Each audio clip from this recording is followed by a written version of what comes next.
Looks like we are live. We are live. Hi guys. It's been a year since we went live, I think. Something like that. Yeah, we haven't done a live stream in a long time. Yeah, but we missed it. And since we haven't put out new content, it's been maybe 2 or 3 weeks, for good reason. Our living room ceiling fell. Yeah. And we had a big mess to deal with. Yeah, so we live in an old home, and that old home still had the front living room with a plaster ceiling. And that plaster cracked and fell. Plaster is very heavy, for those of you that don't know the difference in weight between drywall and plaster. Yeah. Very different. And so we had the old wooden slats that the plaster was smeared onto, and I guess over time it cracked and a big chunk of it fell, so we had to have the whole living room ceiling redone in drywall this time because it's 2023, not 1923. So yeah. That's what we've been doing. Uh-huh. So guys in the chat real quick, I see the comments from Peter. Hello Peter, hello Already Vegan. Hello. We assume that you guys can hear us okay and see us okay. Everything looks good in OBS. But just want to get confirmation before we start with the topic of today's stream. Which is, and granted this article came out on Friday. Not too long late ago. June. Oh yeah, like a week ago Friday. No, last Friday. Meat without slaughter. Here's everything you need to know about lab-grown meat, and we're just going with the CNN article just because. Yeah, it was recently released. I mean, it made news last week, like Anna said, that the USDA recently approved 2 brands to start, I guess, like selling their lab-grown meat in the United States. Yeah. It was approved. I think it's just the lab-grown chicken. For now, yeah. For now. And so, yeah, we wanted to talk to you guys, go over this article. We have like 1 or 2 articles we wanted to go over and talk to you guys in the chat. And Peter says that the sound looks good. Thank you. Oh, sorry. Sounds good. Sounds good. Not looks good. Sounds. Wait, sound can look good. Hear you good. Sound is good. All good. Okay, great. So let's go. So let's now. Start. This is a topic that has been discussed for over a decade. We found an article back from 2012 in which they were like, lab-grown meat might not be that far into the future. Yep. Well, I mean, in the grand scheme of humanity, 10 years is not very long. Yeah. So let's begin. Let's begin. Here we go. So meat without slaughter. Here's everything you need to know about lab-grown meat. There's a picture, I guess, of some lab-grown chicken being fried in a pan. Lab-grown meat is cleared for sale in the U.S. Okay. Soon, Americans are going to be able to try chicken that comes directly from chicken cells rather than, well, a chicken. On Wednesday, the USDA gave Upside Foods and Good Meat the green light to start producing and selling their lab-grown or cultivated chicken products in the United States. Don't run to the supermarket just yet, though. It's going to be a while before you can buy cell-based meat in stores, though you should be able to get a taste at a restaurant sooner. Here's everything you need to know about lab-grown meat. Now, just a quick thing I wanted to point out. The USDA, the United States Department of Agriculture, green-lighted this. So we're talking about the main supporter of farming. Of animal farming. Yep. It's almost like they can see something that like they can see there's something to this. An advantage or two, perhaps. Let's see here. So what is it? Well, in a nutshell, lab-grown meat or cultivated or cell-based meat is meat that is developed from animal cells and grown with the help of nutrients like amino acids in massive bioreactors. This happens in a production facility that looks a lot like a brewery. When you picture it, Don't think of people in white coats and hairnets peering through microscopes into petri dishes, but instead people in white coats and hairnets wandering between giant vats.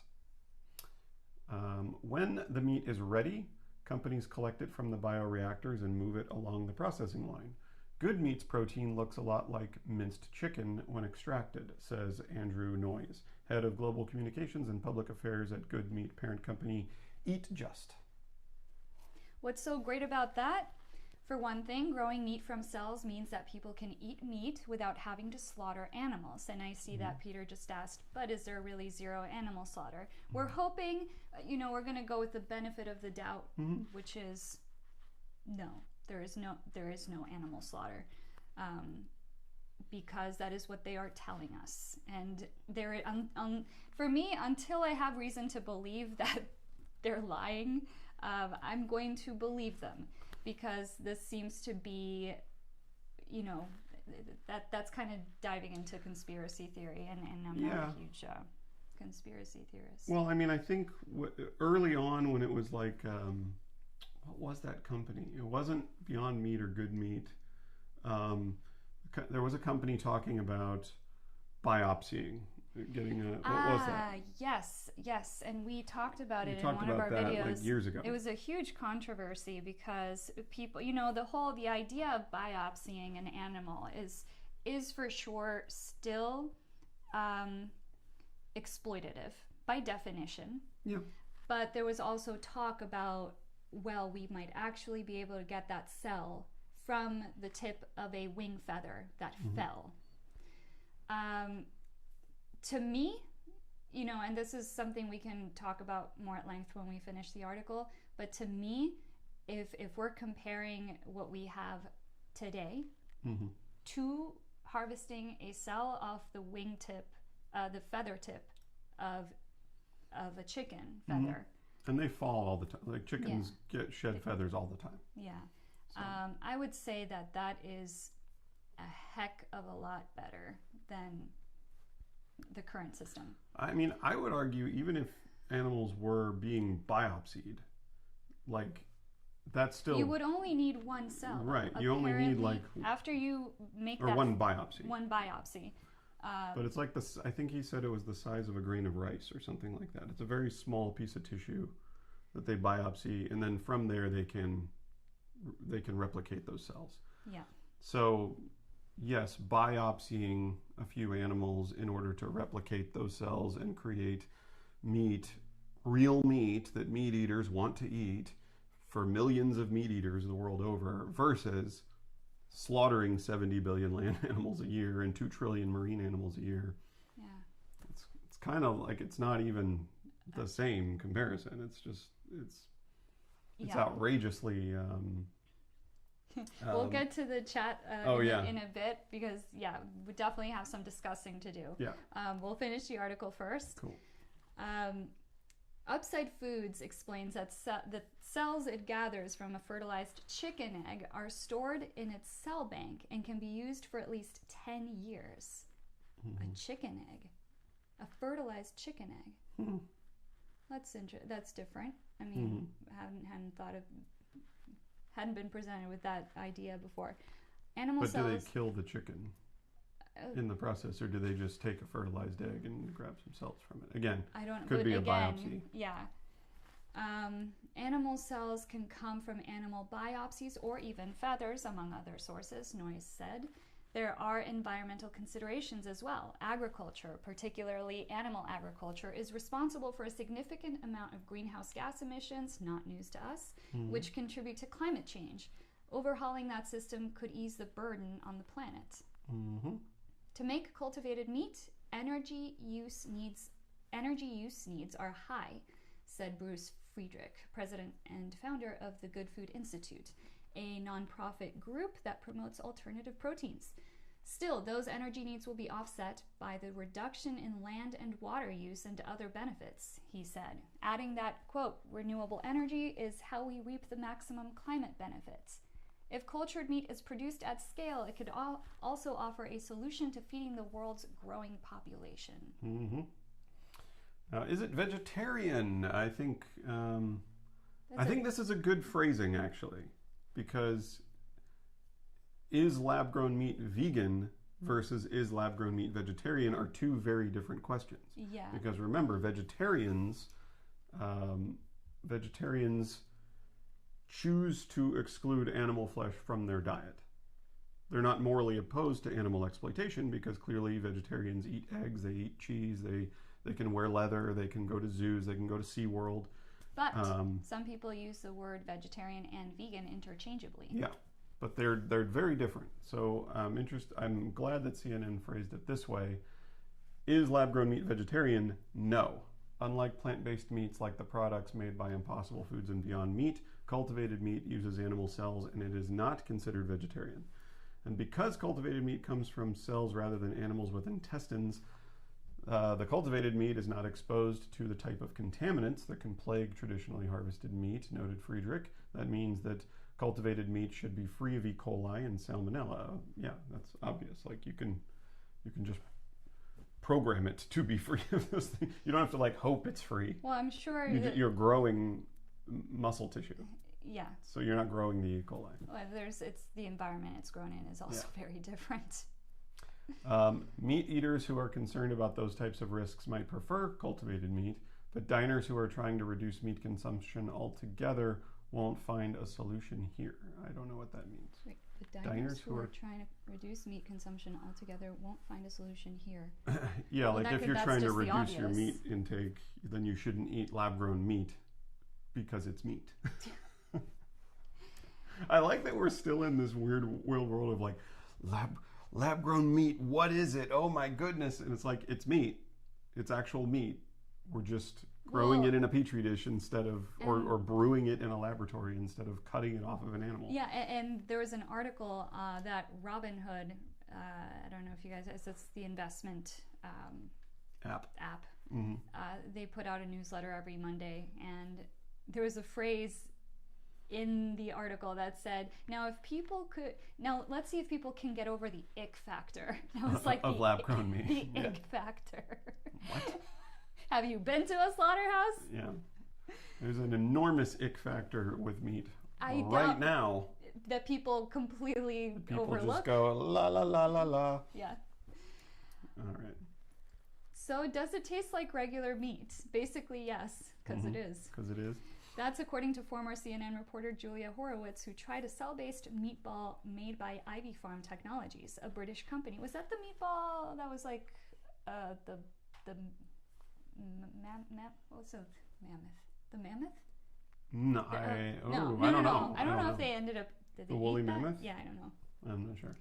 In her words, the meatball was, quote, a bit dense and on the smaller side. Not exactly the classic bird. Again, people with, it just doesn't taste the same. Not exactly, even though it's chemically identical, I can tell. Because my palate is just so refined. I can tell the difference between meat that was cut off of a tortured animal and the exact same meat down to the cellular level that was brewed in a laboratory.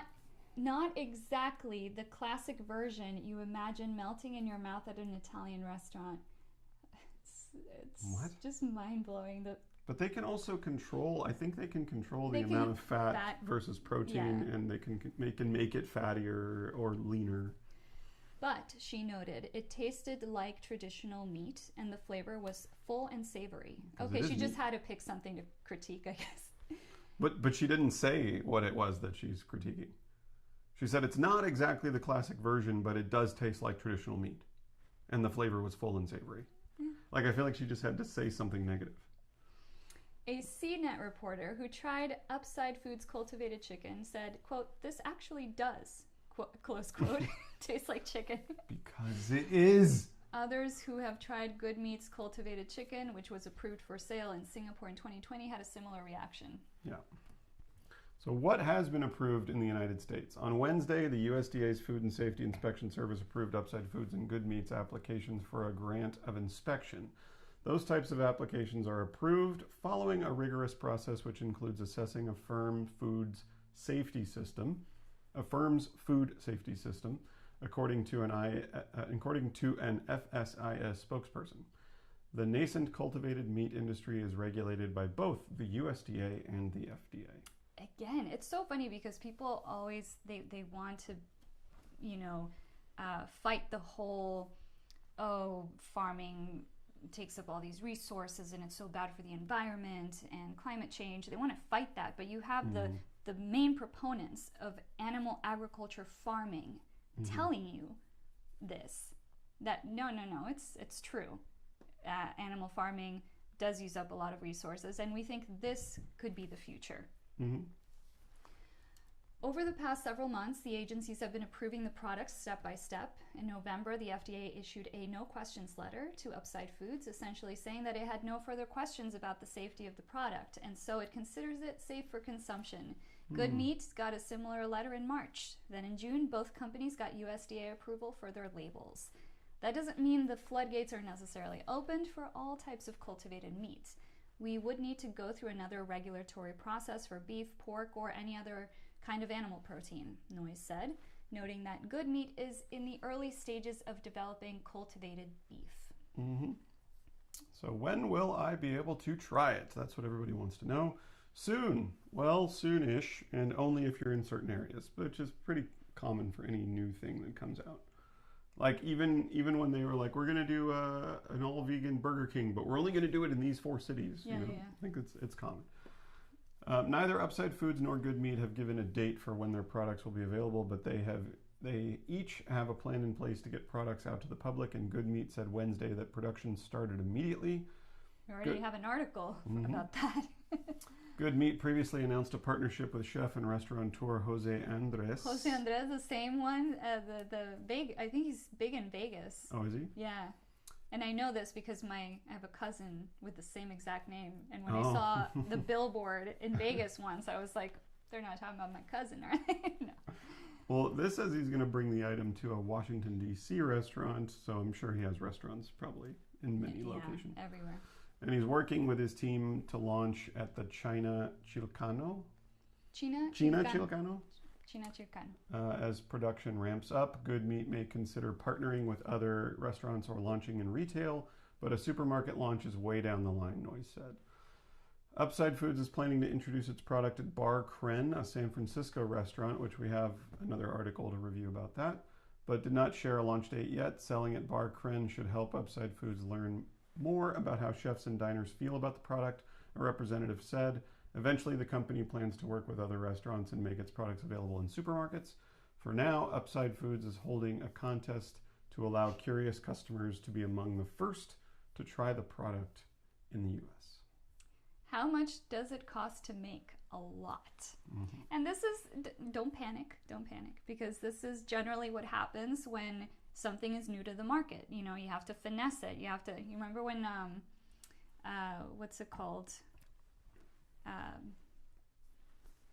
Daiya cheese? Yeah, came. Well, Daiya was like one of the they were one of the early first mainstream. Follow Your Heart and Daiya. Yeah, and that stuff was pricey. And now, the more competition there is, the more you drive the price down. It's just the law of economics. Even Miyoko's used to be really expensive. Yeah. But now their butter, I think, is one of the cheaper options, because you have all these companies, as Anna said, like it's now like we live in a not very like populated area in Los Angeles, like we're in LA County, but the grocery store that we go to is not like a Santa Monica Whole Foods type of like vegan spread available. Irwan.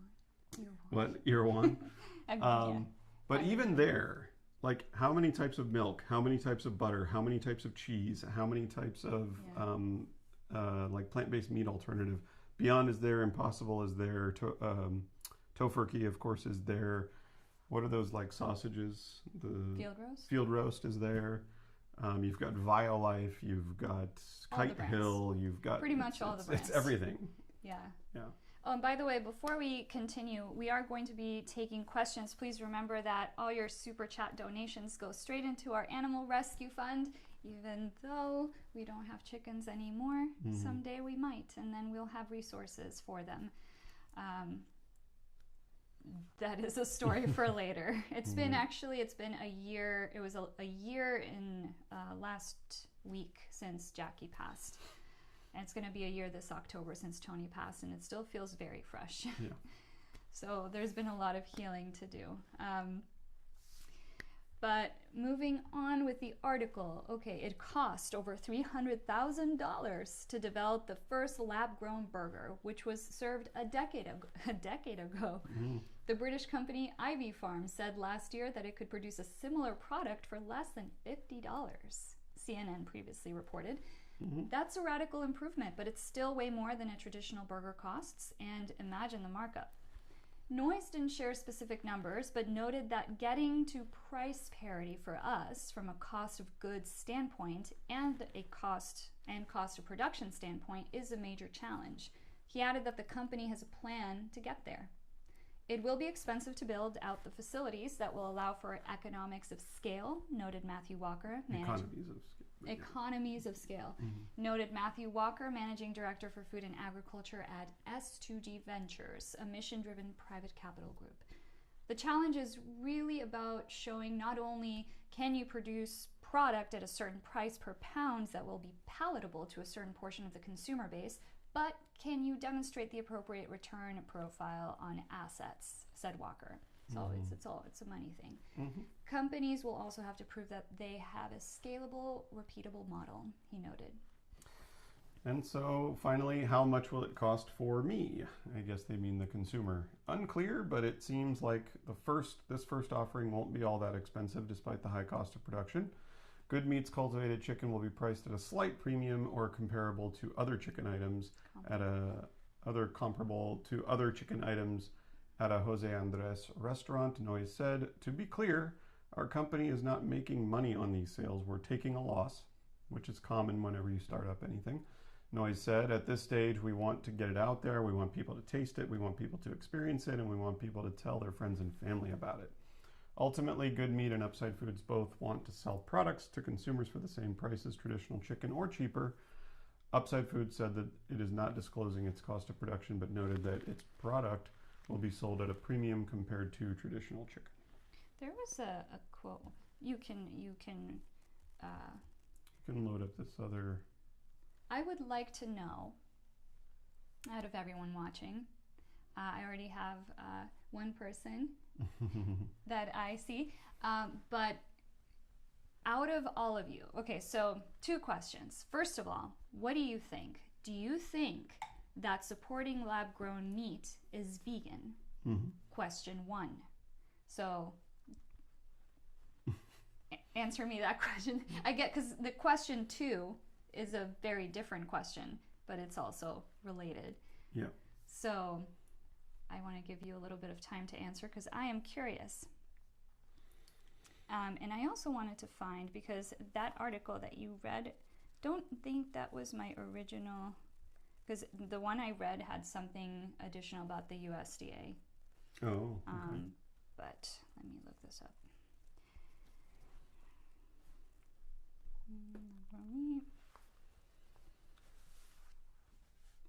Let's see. I want to make this like visually easier. So we have nope, not vegan. Yeah. So I think it's Peter morally says nope, not obligatory vegan. not to eat it, but definitely to support it. It is Fresh not air vegan. kaboom. Yeah. Okay. Not vegan. Okay. And why do you think?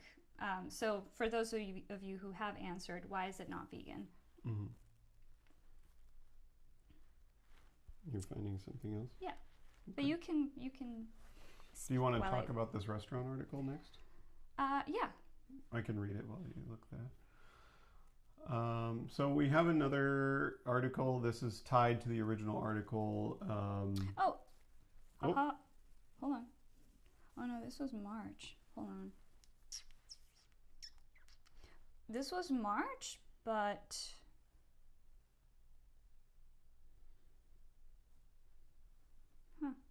this is actually still Upside Foods is in this article. So I think this was. Oh. What's this? I don't know if this is not the one I read. But go ahead. You can let me look for this because it was important. Yeah, the previous article was talking about Bar Kren in San Francisco launching it. So we have another article here. This is CNN Business again. They use the same picture, but this is lab-grown chicken debuts in San Francisco restaurant. This was actually from yesterday. Chicken made from cultivated cells is officially on the menu at Bar Cren in San Francisco, but you can't just walk in and order it. About a week and a half ago, the U.S. Department of Agriculture gave two brands, Upside Food and Good Meat, approval to start producing and selling their cultivated chicken. Cultivated or lab-grown meat is developed from animal cells and grown in massive bioreactors with the help of nutrients like amino acids. This happens in a production facility that looks like a brewery. They're kind of repeating that part, yeah. So on Saturday, cultivated chicken tempura will be on Bar Cren's menu, served with a burnt chili aioli and garnished with greens and edible flowers. Chef Dominic Cren took meat off of the restaurant's menu in 2018 because of the impact of factory farming, so I guess it's a vegetarian restaurant. Because of the impact of factory farming on animals and the planet, according to the restaurant's website, but it is comfortable selling cultivated chicken. So it sounds like he's like an environmentalist vegetarian. It's like, obviously, the way we farm meat, the way that you have to farm meat, like you have to have animals and then you have to kill the animals to get the meat. So pretty much any way you do that, whether it's a nice, happy, small-scale farm or it's a huge factory farm which allows for 7.5 billion people to eat meat at a price that everyone can afford, that's going to be horrifically bad for the environment. That's not why we oppose it. We oppose it because it's morally wrong to kill animals needlessly for food that we don't need. Upside Foods held a contest on social media to determine who would be able to try the product at Bar Cren, and those winners would be able to dig in this weekend. They'll each pay a symbolic $1 to try the chicken. So they are losing money on that. Contest winners will also get to tour Upside Foods Engineering Production and Innovation Center. After Saturday, there will be opportunities to try cultivated chicken at Bar Cren, but not right away. According to Upside Foods, there will be monthly dinner services featuring the product starting later this year. Those who want to try it can sign up ahead of time on the Bar Cren website. Good Meat is also planning to serve its product in a restaurant, though it hasn't revealed a date yet. It's working with chef and restaurateur Jose Andres to bring the item to his Washington, D.C. restaurant, China Chilcano. Said that in the last article. The Bar Cren follows a series of approvals granted from the USDA and the FDA, which are together regulating the nascent cultivated meat industry. In November, the FDA issued a no questions letter. We already read that. And late last month, the USDA Food and Safety Inspection Service approved Upside Foods and Good Meat for the grant of inspection. That's pretty much a repeat of the last article. Here we go. Last line, though, is, but it may be appealing to ethical or religious vegetarians because it can be produced without hurting animals. Both companies tout the product as slaughter-free. Or to those who are vegetarians for environmental reasons. Cultivated meat at scale could use far less land and water than conventional agriculture. You notice that they don't tackle the vegan issue. No, the word vegan seems to be not in either of these articles. and again, you know, it's not, it may be because it's, who knows, maybe it's too complex of an issue to tackle at the end of an article that's about something else. The article I was referring to, and I apologize because it was actually an article, the article, ABC. Yeah, on ABC, but there was a little piece of it that... You want me to pull it up? Yeah. Was it ABC 7? It's called U.S. approves chicken made from cultivated cells, the nation's first lab-grown meat. It has more of an explanation in terms of. There we go. Oh, is it going to try to play something? Oh, we're going to try to play something. Bye. Okay, here it is. This lady. U.S. approves chicken made from cultivated meat cells. We won't read the whole thing, though. Okay. Yeah, it just, this is, instead of all that land and all of that water that's used to feed all of these animals that are slaughtered. Oh, that's the article that had the ick factor thing in it? Yeah. Oh, maybe they took it from. Maybe that's the article Maybe that that's was what, linked yeah, Robin in Hood Robin grabbed Hood. it. Ah, okay. So Yeah. the finished chicken breast product was slightly paler than the grocery store version, God forbid. Otherwise, it looked, cooked, smelled, and tasted like any other pan-fried poultry. The most common response we get is, oh, it tastes like chicken. Because it is chicken, said Amy Chen, Upside's chief operating officer. You scroll a little bit. And then right here, Chen acknowledged that many consumers are skeptical, even squeamish, about the thought of eating chicken grown from cells. We call it the ick factor, she said. Yeah. That's amazing to me. Let's just ponder that again. You guys have seen, I mean, maybe you're brand new to this. Is the first video of ours you've ever seen. Right here. Yeah. Then perhaps you don't know, but if you've never seen what happens inside of a chicken slaughterhouse, I'm not talking about a horror story where one employee is being super mean with the animals and throwing them around or hitting them or what have you. Just what do you think has to happen to a chicken to turn that chicken into a chicken wing or a chicken nugget? Yeah. They have to be killed. They have to be killed against their will. And have you ever noticed how small buffalo chicken wings are? They're very small. They're much smaller than, like, when you think of a chicken. Mm-hmm. Chickens are about the size of a cat, right? Their wings are pretty big. Mm-hmm. But for some reason, when you go buy buffalo wings at a restaurant, the wings are very small. Very tiny. Why do you think that is? Because they're babies. Yeah. Chickens are 6 weeks old when they're slaughtered. They're 6 weeks old when they're slaughtered. Yeah. So baby animals are killed. It's funny because there are people, again, we're operating from a, what's the word I'm looking for? From a superficial, the taste, pleasure, mouth texture, Yeah. rather than the idea, Mm-hmm. the moral conundrum Mm-hmm. that is taking the life of an innocent animal just for taste pleasure. People are very delicate. I can't, Well, it's almost like they've grown up with it their whole lives. They're used to the idea of a chicken wing or a chicken nugget. They haven't really thought about it. But when you actually think about the two processes, mm-hmm. like bringing a chicken into existence to kill them versus just growing cells in a lab. And here it explains how, says once Mm-hmm. the cells are selected, they're combined with a broth-like mixture that includes the amino acids, fatty acids, sugars, salts, vitamins, and other elements cells need to grow.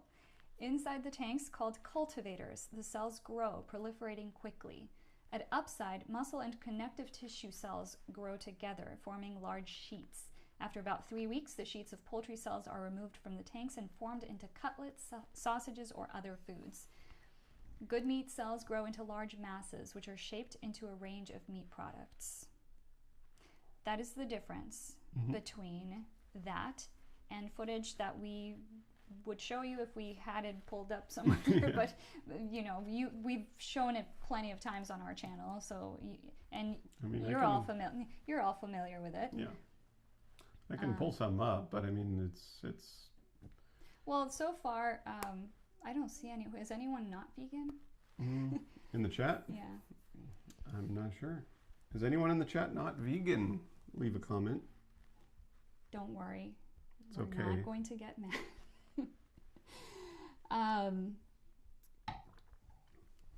Let's see. It says, it's talking about how this is going to be, as if meat weren't expensive already, Mm-hmm. not just in cost, but in cost to the environment, and cost to all the costs that the abstract costs, well, very real, but not monetary costs. Meat is expensive. However, here they're talking about how, this is going to be, it's funny, it says, if some high-end or affluent people want to eat this instead of a chicken, it's good, he said. Will that mean you will feed chicken to poor people? I honestly don't see it. Well, this is a person with very poor foresight, because I do. Well, it's expensive now. It's expensive now, but imagine when this become, you know, the way companies compete is to find more profitable ways to produce their product. So if they find ways that are cheaper to produce their product, they're going to drive the price down. That's the whole point of competition. Well, and also I think people forget that eating meat in general, like meat and cheese, animal products, at one point in human history were luxury goods that like kings and queens ate, and poor people did not, because it was expensive. And then farming came along, and then factory farming came along, and then subsidies came along, and then all of a sudden, wow, you can go get like a 99-cent cheeseburger at McDonald's. But it wasn't always that way. And the same thing for like cultivated meat. Like cultivated meat will probably start expensive, and it will become, but I think it will become cheaper faster. Because 10 years ago, this lab-grown meat was $300,000 for a burger, and now it's $50. Yeah. It's like that's a huge price decrease over 10 years. And once you can get that up to scale, like you can make millions of chicken patties for way cheaper than you. I mean, you have to feed the chickens, you have to grow the chickens, you have to give the chickens water, you have to give the chickens shelter, you have to pay the farmers to farm the chickens, you got to put them on a truck, you got to send them to a slaughterhouse, you got to pay the slaughterhouse employees to kill the chicken. Energy use. Yeah.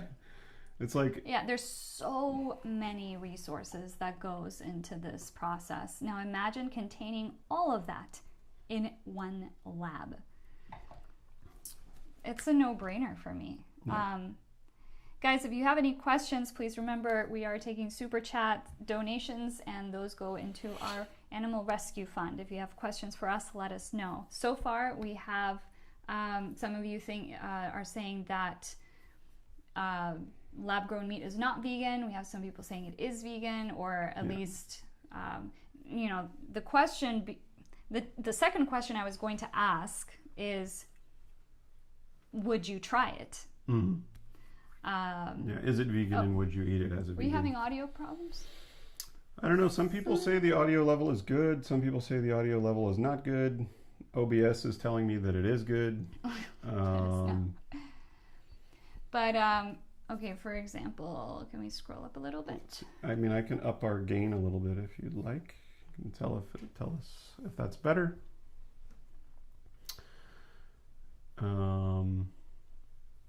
Okay. Yeah, people are saying like overall this will reduce overall harm. Yeah, that's true. Some people are strictly no, it's not vegan because you're taking I mean, if you're biopsying an animal, then the strict definition of the word exploitation, yes, that is exploitative. You are taking a biopsy from an animal who has not consented to give you that biopsy. If it's from a fallen feather, though,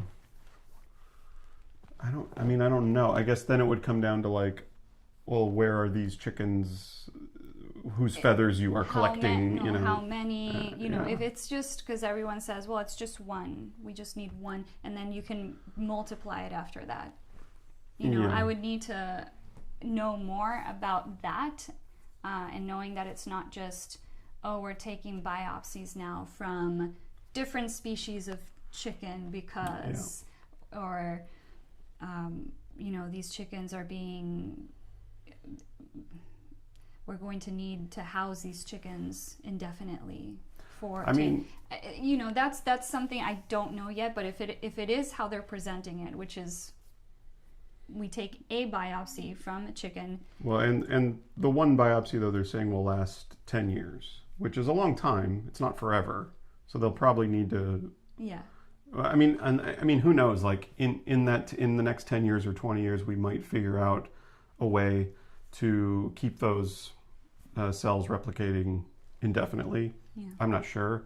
I can also imagine like a very twisted Black Mirror sort of future for us where people are like biopsying their dogs and cats and making food out of animals that are still alive. Like you could biopsy yourself and you could replicate meat cells from yourself, and like that would be a Black Mirror. I'm sure rich weird people are going to do this. Like there's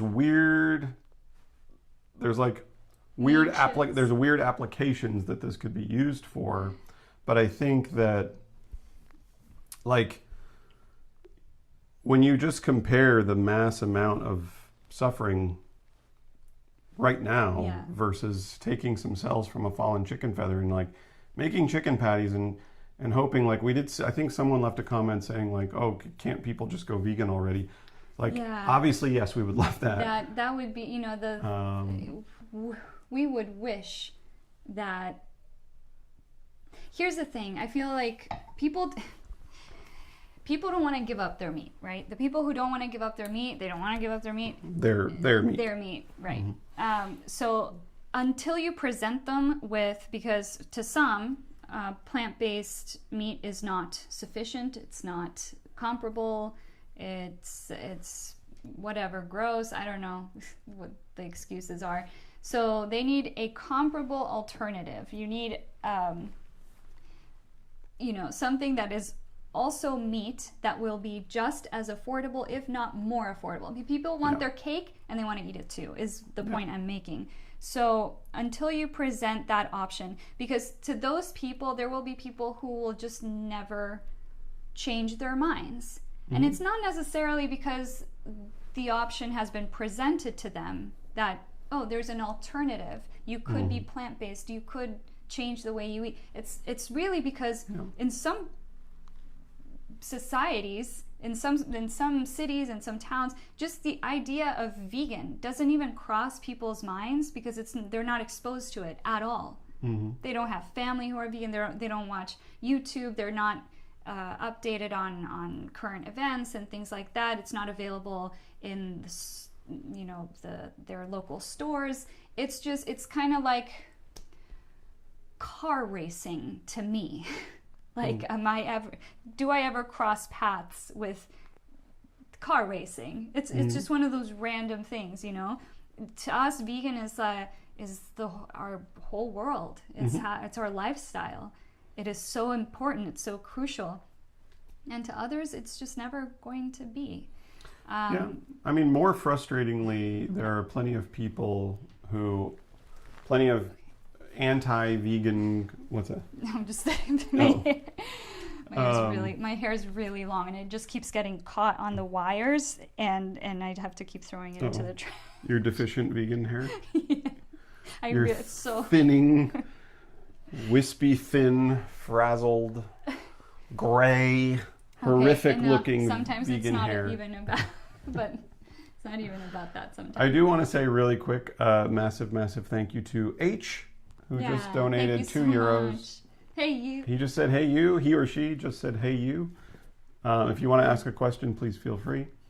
I was saying, I think more frustratingly, it is the carnivore and the anti-vegan community who are well aware of the vegan alternatives available. They're well aware that you can be perfectly healthy eating plant-based. They're well aware, well aware of all the options, well aware of all the ways to do it, well aware that, remember I just was telling you, like, Paul Saladino, I think, put out a video saying, like, oatmeal is bad for you. It's just like, it's just one of those things where it's like, okay, first of all, I think he knows he's lying, because all you have to do is look at populations of people who eat oatmeal. Do you see better health outcomes or worse health outcomes? And then look at populations of people who eat a lot of meat. Do you see better health outcomes or worse health outcomes? So, like, the information is out there. People know that it can be done. People refuse. So that has sort of forced and along with the horrific implications to the environment, the horrific implications to the climate, the animal cruelty aspect, and the health aspect, that has forced us, and we're fortunate now that it's 2023 where we have this technology where we can literally create real meat. Mm-hmm. We can create real meat cells, and you can choose the amount of fat and protein and amino acids, and it even said like the salts and the sugars. Yeah. You can dial it in to your preferred taste, and you can cook it up and eat it, and still people are like, it's not exactly the same. Yeah, there's an ick factor there, which is like, what? It's just, I just don't know if people will ever be satisfied. But veganism is continuing to grow, and like with a lot of like non-progressive ways of thinking, I think that those non-progressive ways of thinking are slowly, literally dying out. Like as older populations carry those non-progressive beliefs forward, and younger generations carry the progressive beliefs forward. Yeah.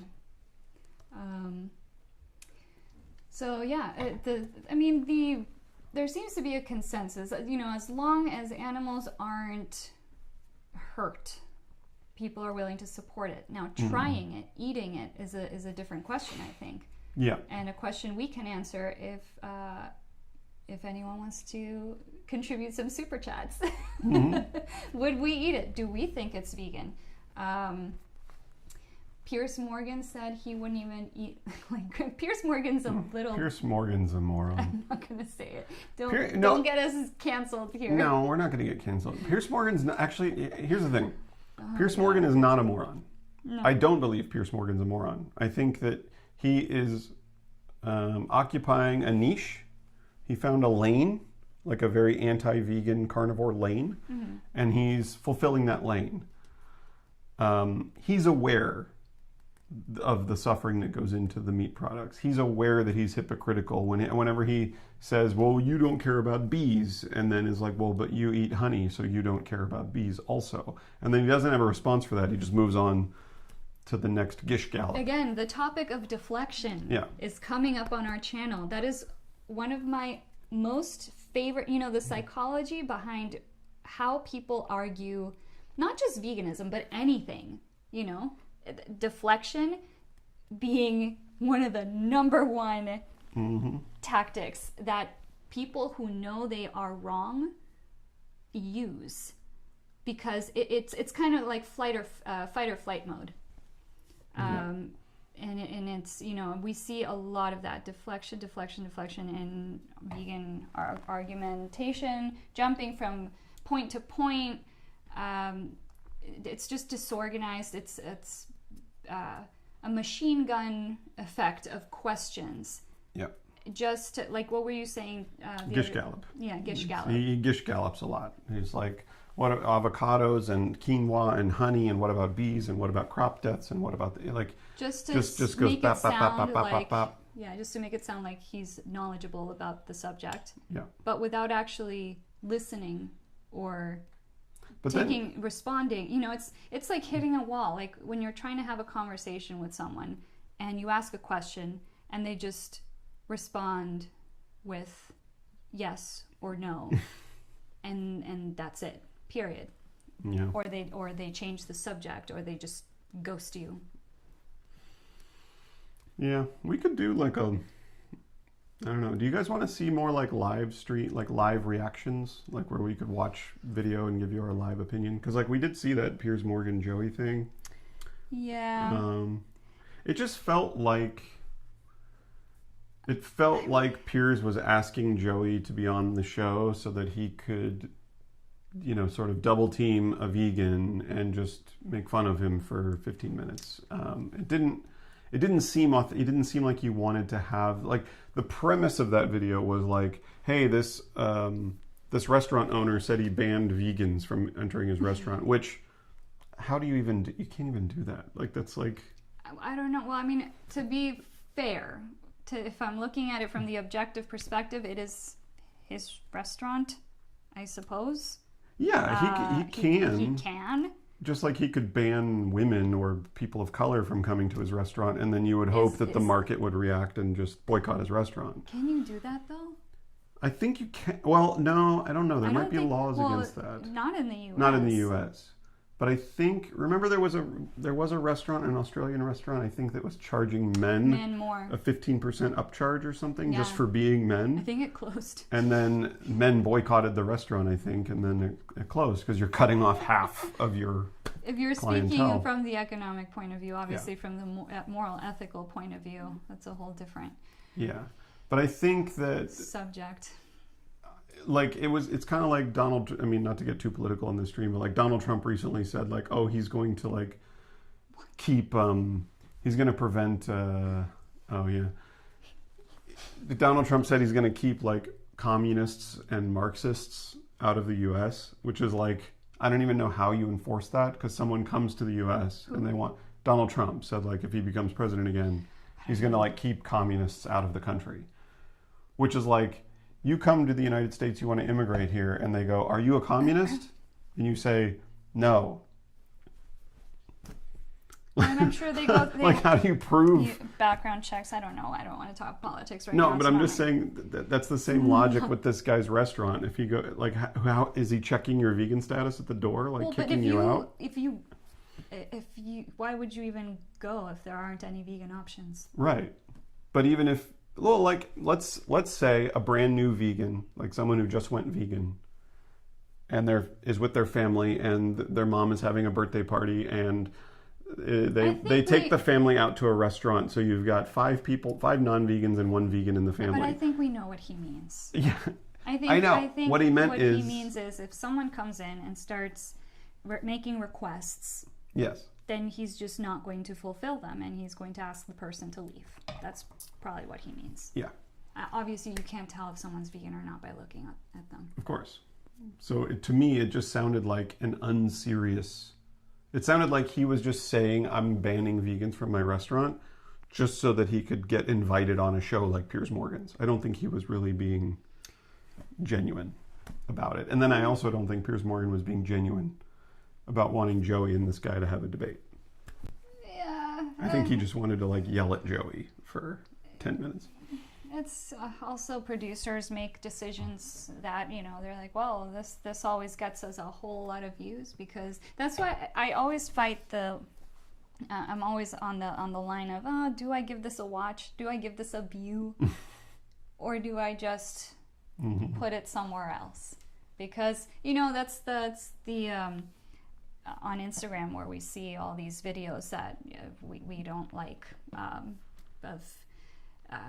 I don't know, sometimes people stage these really cute, they look outwardly like cute animal videos, but you're like, oh, I don't know about that. That's a little bit, that's not right, you know. Like people purposefully scaring their cats, you know. Yeah. And so on one side you have people like... they think it's funny. Because they think it's funny, yeah.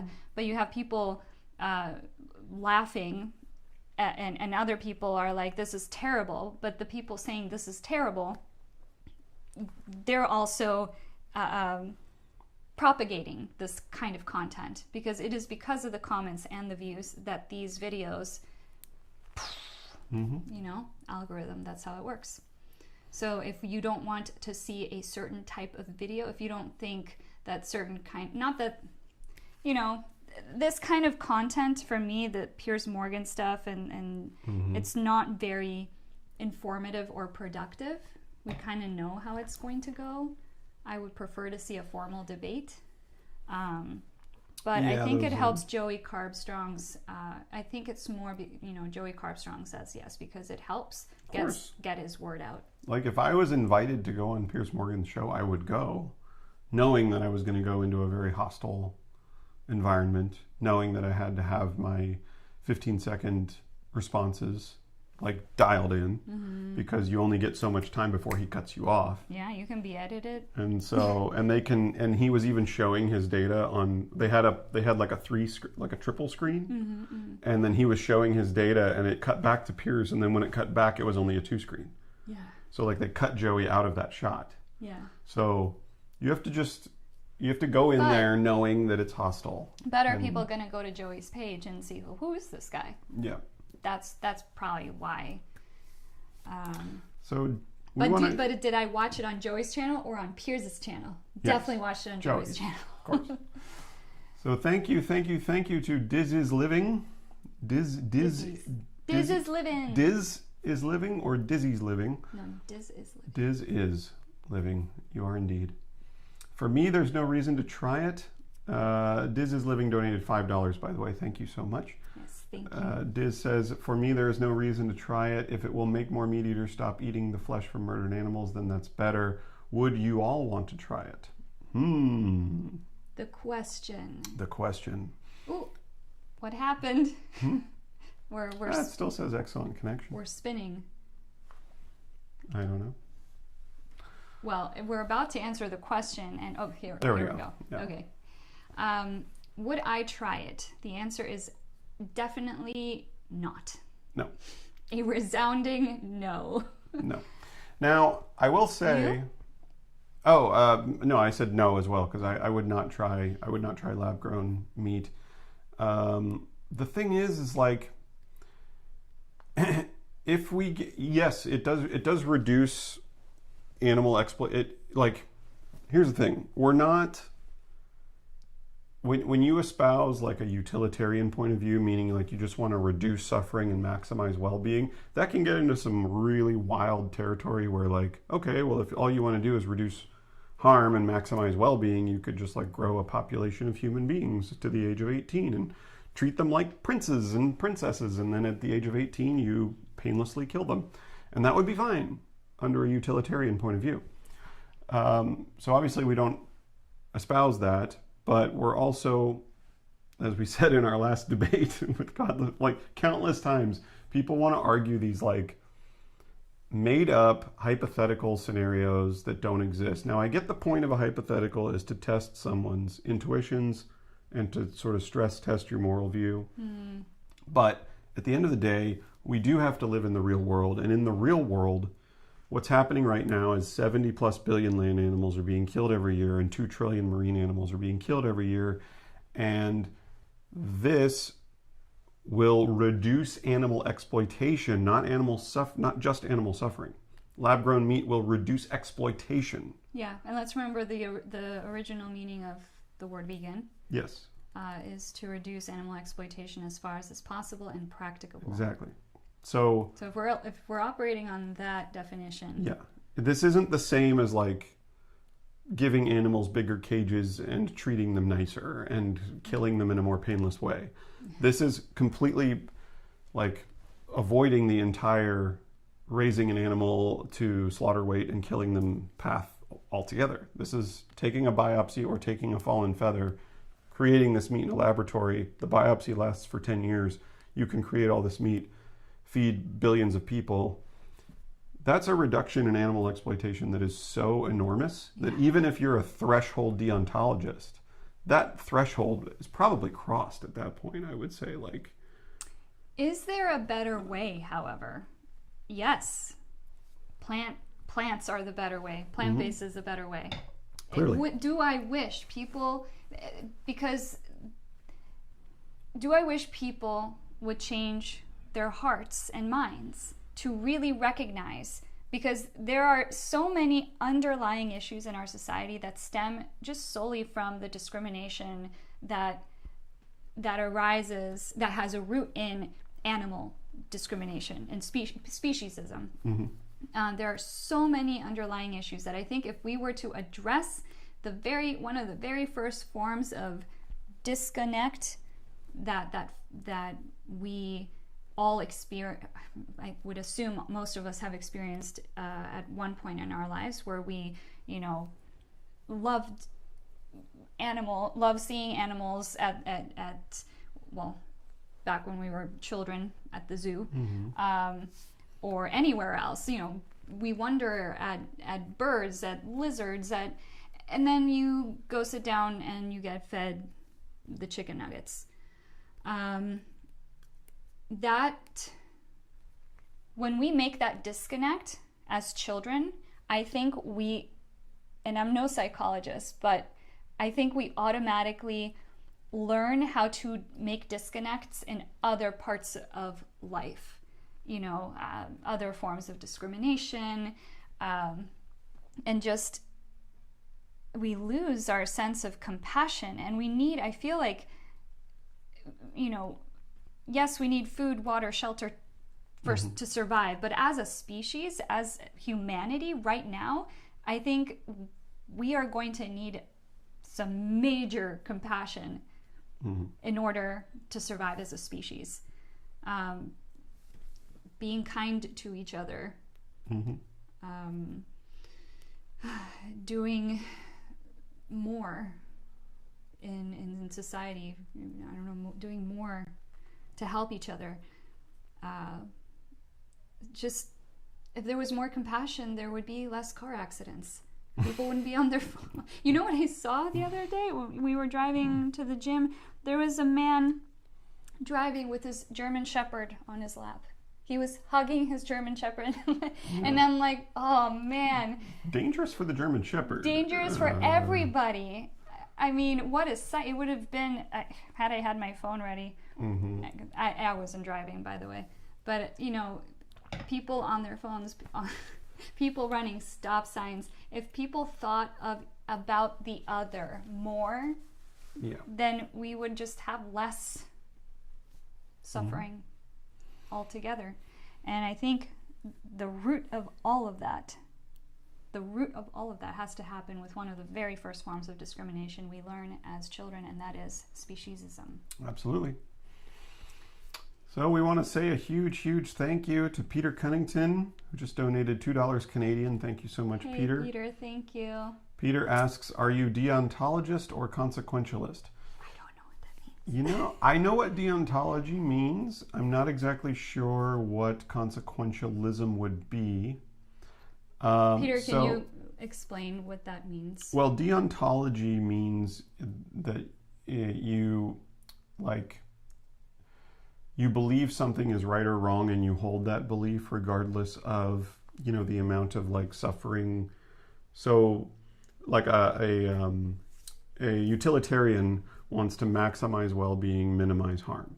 Yeah. However, as we discussed, there are problems with a utilitarian worldview. Like, well, if you could painlessly execute trillions of animals every year for food, that would be okay, because in a utilitarian worldview, you're only concerned about reducing suffering, maximizing pleasure.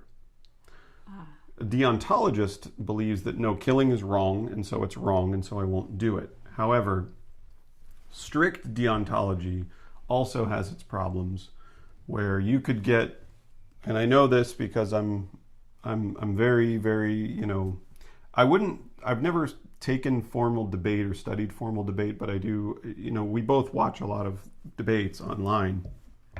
And so strict deontology, you could also come up with hypothetical situations where that could be a problem, where if you say like, how about I put you in a situation where you have to kill one chicken and that will save the lives of 3 trillion people for this one chicken. People, do you have to equate it like, does it have to be people or chickens? Or you have to kill one chicken to save 3 trillion chickens. Do you kill that chicken? A strict deontologist would say no, because killing is wrong. So a strict deontologist would say all 3 trillion of those chickens get to die because I'm not killing one chicken because it's wrong. Now, I think probably where my moral... I can see how this applies to lab-grown meat too. Yeah.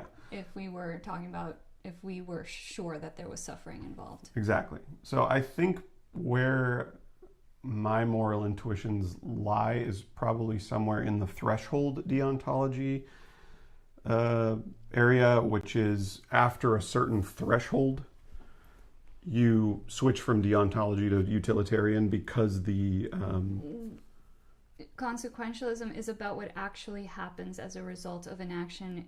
Is fresh air, kaboom.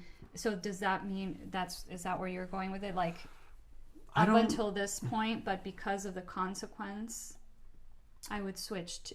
Okay. Yeah, I guess like I would be like, I'm a deontologist in that, like, I think murder's wrong, I think theft is wrong, I think killing animals for a burger that I don't need is wrong. But like, if you put me in a hypothetical situation where I have to kill one cow to save, you know, 8 trillion cows from being killed over the next 10 years, I would probably kill the one cow to save the 8 trillion, because the threshold is like, it's such an enormous situation. It's the trolley problem. It's the trolley Peter problem, says. yeah. Like, how many people do you line up on the train tracks before you pull the switch? Because you pull the switch and you definitely kill the one person, but you save 5. Well, is 5 enough? Maybe 10, maybe 30, maybe 100, maybe 1 billion.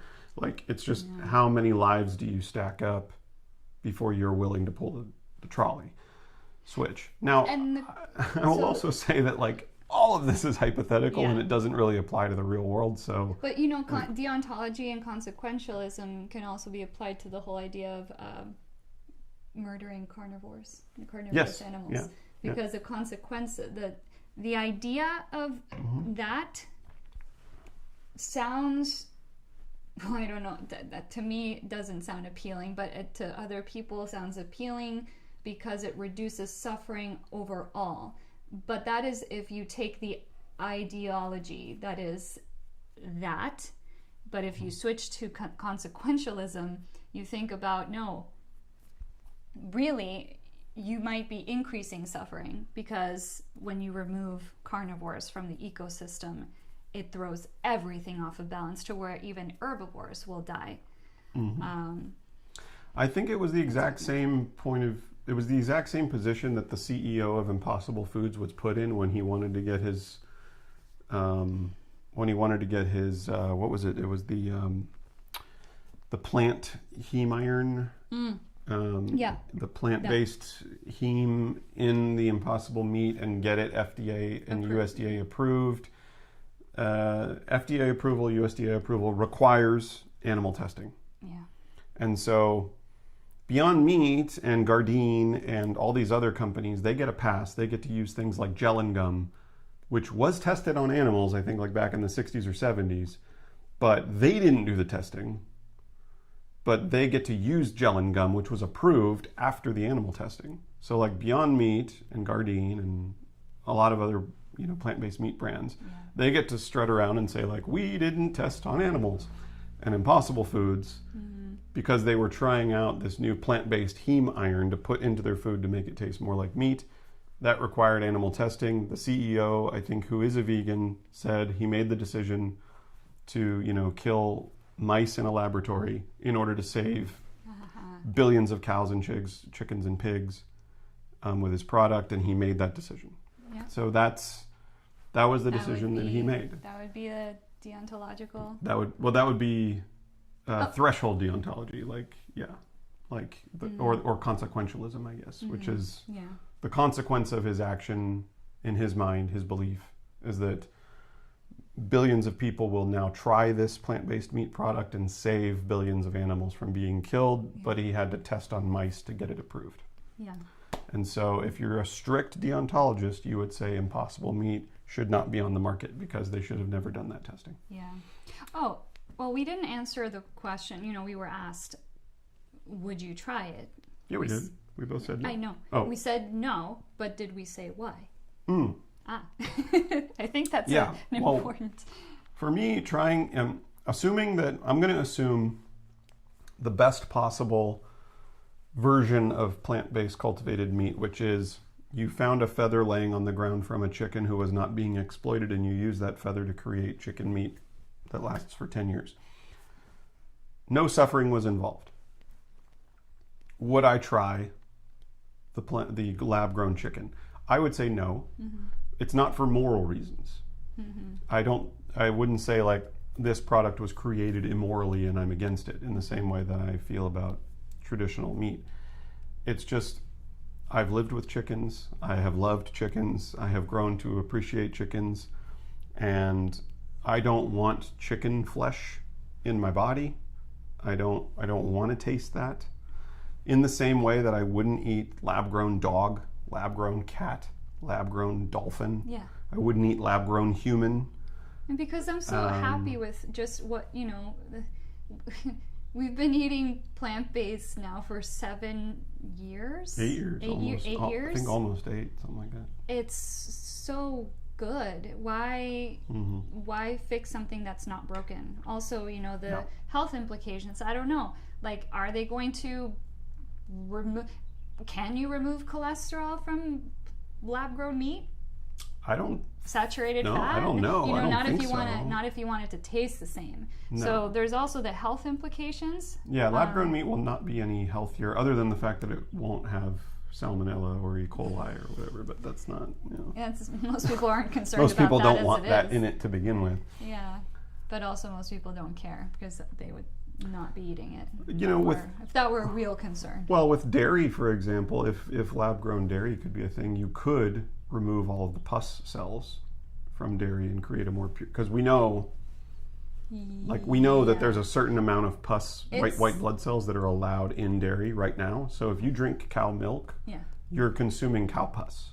Well, that's everyone knows. I mean, I hope everyone knows it. Yeah. But no, lab grown dairy is it's gonna be a matter of time, because someone earlier said cheese. If you can make lab grown cheese, woo, that's gonna be a life changer, I think, for a lot of people.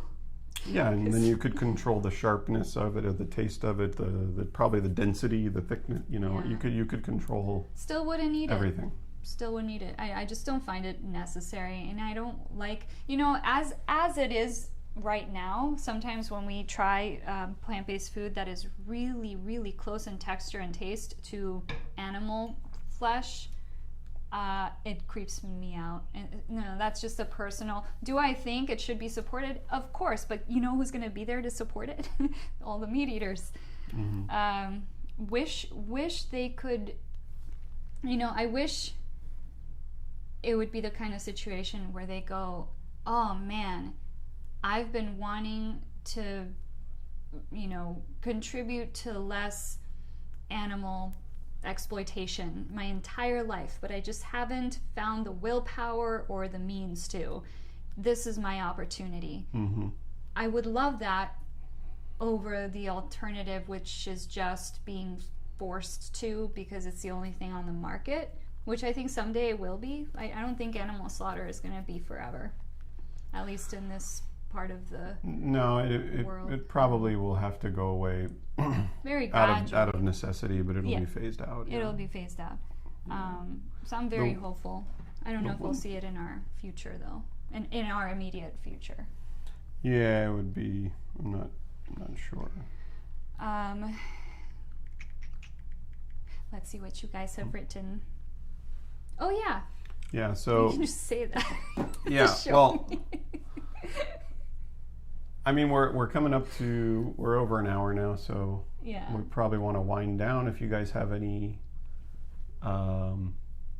more questions, any more super chats you want to donate before we wind down, we'll probably go another 5-10 minutes. But I would say that a huge plus for lab-grown meat and in an area where I would be interested in supporting, like monetarily supporting lab-grown meat, is for the food for carnivorous animals, because there are carnivorous animals in sanctuaries all over the world being cared for because they can't be released into the wild. There are domesticated carnivore animals like cats, but also like snakes that can't be released into the wild, because if they do, they will die. We're trying our best, to stop the breeding. We don't support breeding domesticated animals. We support spaying and neutering to prevent these animals from continuing to create more animals, which creates more of a problem.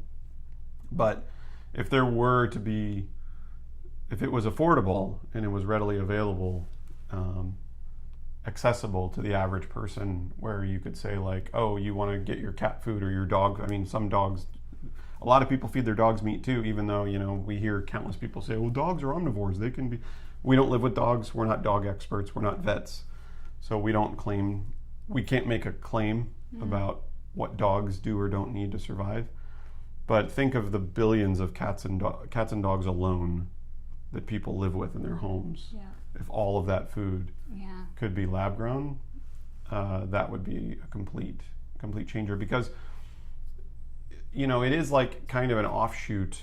Like, I do think that because the animal agriculture industry exists for humans, a lot of other industries sort of piggyback off of that.